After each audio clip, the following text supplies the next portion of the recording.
Cool, we're back. This is now technically what 12? 10? 12. 12th episode of Launch Time.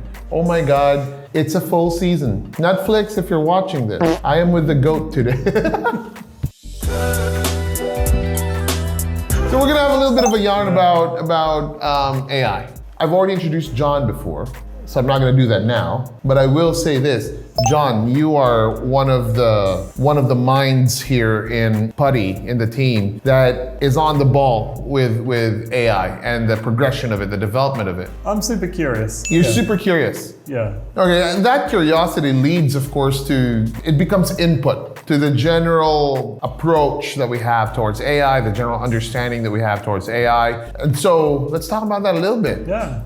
Well, look, I think the most important article I've read about AI so far this year was to do with the MIT study that came out at the beginning of the year, suggesting that around 95% of AI projects have failed to deliver value. And wow. I think that is, we're in a massive hype cycle, right? Yeah. We thought the pre-2001, I think it was, before the dot-com crash with the internet, in the early days of the internet, we thought that was a hype cycle, and that was a big hype. This hype cycle is like a whole different level, It was only a few years ago the most valuable companies in the world were like worth hitting on around $1 trillion, right? And then Nvidia's like $4 trillion now. It just shows how big the hype cycle is. Those numbers, man, those numbers. And the thing is, so that's a really salient thing when 95% of projects are failing to deliver.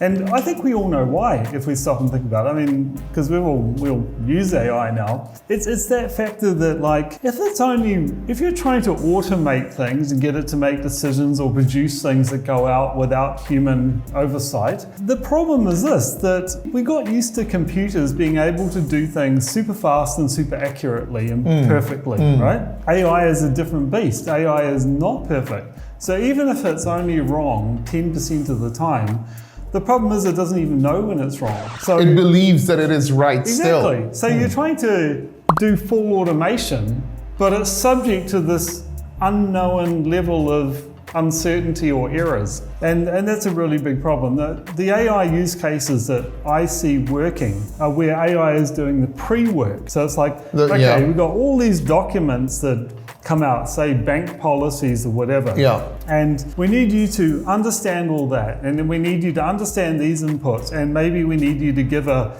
report or break down some advice or something like that. And then a human is going to pick up on it. And then a human is going to look at that and review it. And then it can go to somebody. That kind of stuff works because a human is still the arbiter of what is good.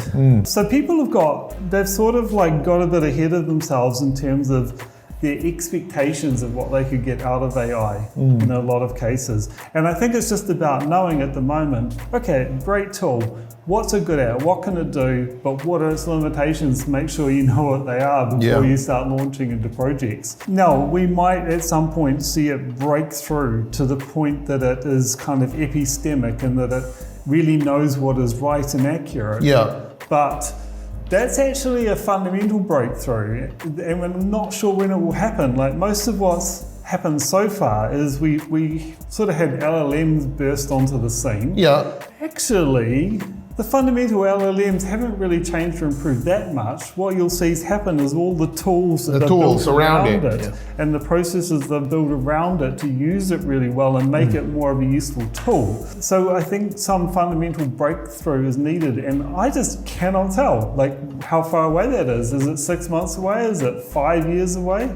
I couldn't tell you. I agree with you, first of all, that it should be either at the tail end or at the beginning, but to use it within or inside a process, that's tricky when AI is the brain behind the automation that's currently happening within a process, and it doesn't know if it's doing the wrong thing because it's thinking it's the right thing. And when you say 95% of the projects fail in that regard, I'm thinking now, there was so much hype on it that there's so many corporations out there that have launched into adopting AI into their systems and their processes. And that's just a scary thing to think about. Hopefully they've sort of figured out what works and doesn't work by now and just realizes that, but it's funny because They used to talk, I've heard it talked about from sort of industrial standpoints, from standard software standpoint, and now from AI standpoint. You often hear this 80% automation, 20% human thing. And it's weirdly, whatever the exact percentage, it's weirdly still kind of true. Like automation works best when it's paired with a human in some form, like the computers that fly planes, right? They're really good at flying the planes, but it's actually the synthesis between the human pilot and the automation. Getting that synthesis right is actually the optimal outcome. 100%. And that's the latest findings that you studied. My latest one is watching a video of Sam Altman talking about, like the interviewer asked Sam, like, what are the top 3 things that is like absolutely scary? 3 sort of scary categories. There's a bad guy gets super intelligence first and misuses it before the rest of the world has. Category 2 is the sort of broadly called loss of control incidents, where that's kind of like the sci-fi movie. The third one is, to me, where the models kind of accidentally take over the world. He says that the biggest and the realest one is that you get to a point where you don't know who's actually controlling who, because we're relying on it so much and it's deeply embedded in our lives. It's effectively the operating system of our lives that. But we no longer quite understand all the permutations of what it's doing and how it does it. And I think he calls that the scenario where AI accidentally takes over the world. It doesn't try to take over the world, it's just we no longer are properly in the loop. Yeah, it's not Skynet. He said it's not the whole robot but that's still a very real eventuality there. But like it is a very real possibility. Yeah, it's a very real thing. But and he's trying to build it because he's saying, he's saying that ChatGPT, they're obviously heading towards making it an AGI, an artificial general intelligence, which basically means that it has human level thinking ability. So, but then it's not only got human level thinking ability, it's got all the data in the world, and it's got massive processing ability and speed. So it's actually absolutely superhuman. But at the moment, it's got all the data and the processing ability, but it still lacks some fundamental capabilities that we have. Now, if an AGI sort of mirrors our abilities but has all that behind it, then you're talking about the rise of a superintelligence. And that's where it could really get away on us, and that's what he's trying to build, right? And then he's warning us that that's what could happen. Speaking of viral videos, I'm not a big fan of these AI videos, Sora videos. It's everywhere now, but they are getting better. They are getting better at it. The people prompting it, the way they're crafting these is getting better. And one that's viral on my LinkedIn, like today is this one called Energon. Have you seen this one? No. This Energon one where it's Elon Musk, an older Elon Musk, and Bezos and Sam Altman. They're like being interviewed, and they're all wearing this Energon whatever, and they said this is the solution they found for people who no longer have anything to do because of AI and stuff and lacks purpose, but also needs to be like moving and stuff. So Energon is like people biking and rowing, and that's producing all the power. I was just going to say, maybe they can produce the power, because that's a big problem, right? That's a limiting factor right now. It's taken out of the what's the Black Mirror episode? I'm sure. But like it's there's one where they cycle. They cycle and that's where they get their money and whatever. But like it's gone viral because people are thinking about these things, right? And we're not fear mongering in any way. Like it's just what we've seen and found at the moment. Definitely, I think the biggest revolution that AI is unleashing that we just haven't even really quite noticed yet, most of us, is in the area of robotics. What AI has really opened up is the ability to just communicate with a machine in natural language. and be able to follow that, understand it, respond. Now, it doesn't matter if that is 5% inaccurate, because we're 5% inaccurate probably when we're talking to each other, right? Probably even it more. just has to be kind of close enough. And so there's the fact that we can communicate with robots in that way. But the second thing is that machine learning has totally changed robotics, because what they used to do is try and program a robot. Oh yeah, you've got to reach over and this is how your hand turns to hold a glass and lift it up. Now all they do now is they put some sensors on a person that capture data, they do the movement, they feeding it into the machine learning, and the robot knows how to do it. It's like in the Matrix when you say, oh, download this program, download the martial arts program, download the fly helicopter program. It's basically what they can do with robots. So you show it how to do it learns how to do it, and that's super fast to teach robots how to do things. Yeah, because that's how it figures out the physics, that's how it figures out the force. That's why the walking's getting good now, rather than all weird and the walking. robotic. Have you seen that video of the robots in China doing backflips and martial arts and all together like a choreographed and dance I think group? the Chinese are going to absolutely dominate in this field, because they'll produce. They're probably already at the absolute leading edge of robotics, and they'll produce it cheaper. I mean, look at electric cars, right? There's the Chinese, I think there's like 110 electric car brands in China. So we don't even see them all, but the ones we see, they're so cost competitive for what they are, and that's what we'll see with robots too. And look, we'll probably be seeing them walking down the street next year, and that's going to be a real Black Mirror moment, right? Or see them in someone's workplace, making pies or washing trucks. No. You walk into the airport, and there are robots just mopping the floor. But those are more like sort of industrial robots, that are just like a sort of tin can with little wheels that go round. Yes. But I'm talking like humanoid robots. Oh, that humanoid you can talk robots. to, that you can just go, hey, can you go and do this thing? Oh, look, you do it like this, and then it just does it. Can you go and get my shopping? The rise of humanoid robots is what AI has really unleashed, but because there's a little bit of time before they really have getting into the market. A little bit of time? You're saying next year, John. That's not a little bit of time. Well, I think you can already buy them in China now. Dude, if you've seen the highlights on CES this year, oh my God, it's all AI, it's all robots. That's all they ever talk about in almost every single technology release. It's AI, it's robotics, it's sensors that connect with the robotics, with the AI, we are living in that time. We are. I think in our lifetime, we get to witness this turn. Okay, we're living in this time, but if we bring this back to where a business owner might be at in their business, right?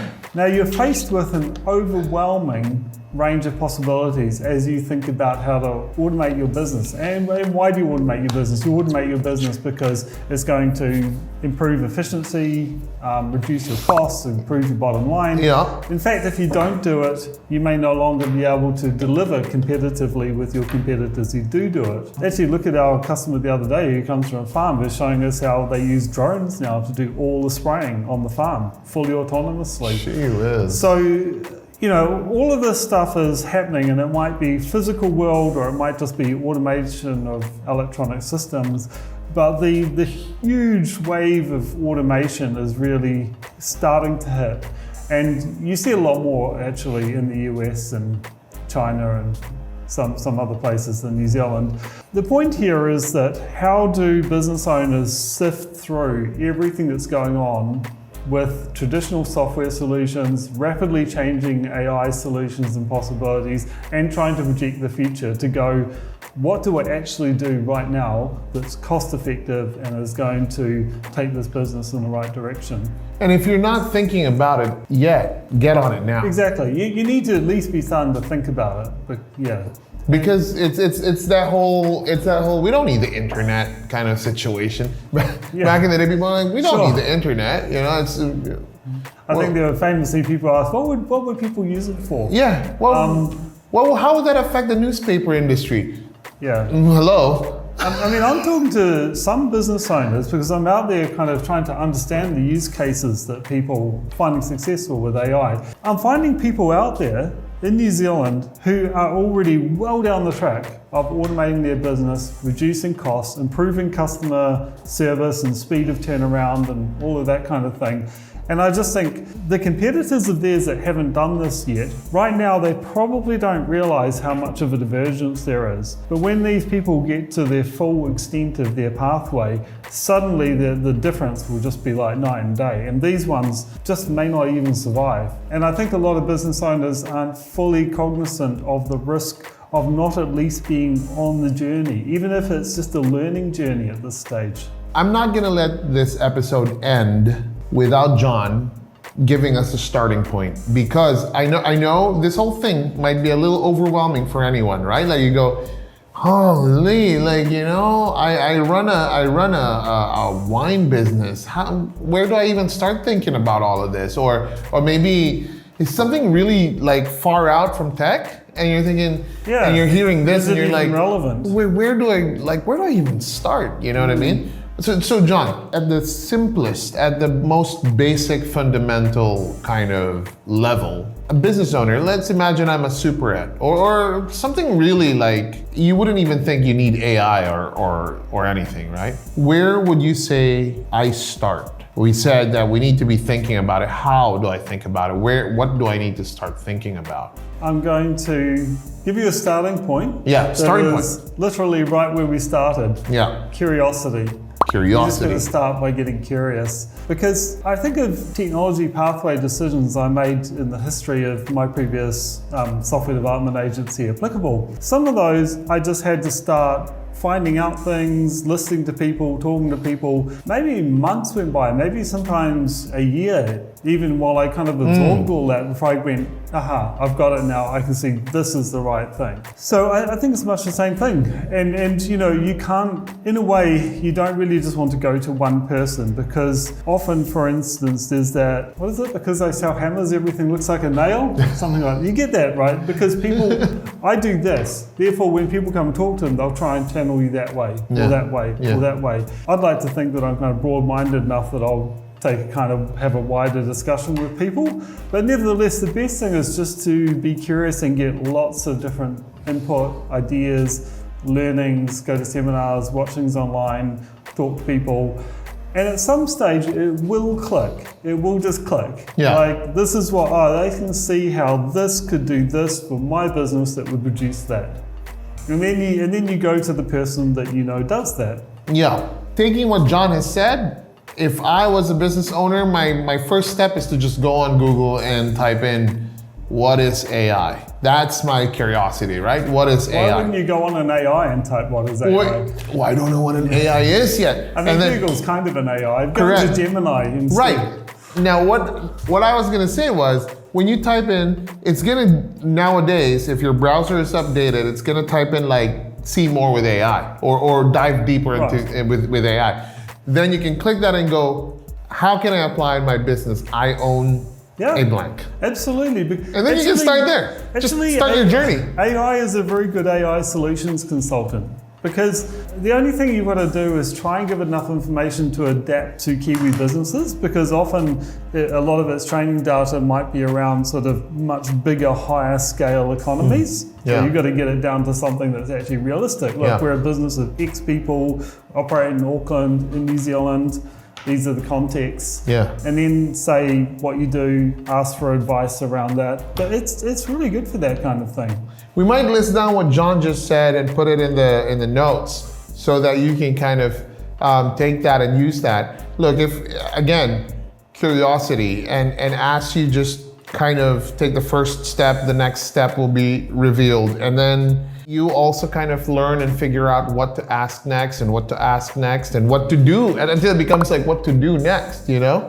And look, if you're not, I guess, a business that's too far removed from tech, and you're using some sort of tech in your business, I think you should just call John, call us, and ask us, hey man, like, this is where I'm at. How do I optimize, or how do I adopt it? You know, that tech. What's my move? Yeah, I've got a pretty good map in my mind of what's out there. So I know what Putti does, and I know what a number of other companies do. So, you know, if people want to talk to me as a bit of a gateway of who should I talk to, that's fine. There it is. And John's number is 027. No, I'm just kidding. I'm just kidding. Just making up my phone number. Okay. The AI journey is quite, if you're not like, if you're tech averse or if you're not really in the world of tech, it is quite daunting and you don't know where to start. What we want is to be a very realistic but also optimistic source of information here today. And hopefully we gave you a starting point or we gave you enough information for you to kind of chew on and think about and look, that's what we hope every episode is and will be, but it doesn't because we're people. Hopefully you enjoyed that. And if you want more from this, put it in the comments, let us know. We have a general email on our website. Just send us some information or send us a question, right? And if you agree with what we're saying, put it on the comments. If you don't, put it on the comments. We'll see what it is and we can talk about it. All right? Subscribe. Peace in the streets. See you on episode 13. John, Tommy, signing off. We're out. Are we out? Awesome. We're out. That was Now we're fun. gonna get some food. We're gonna get some lunch. Yep.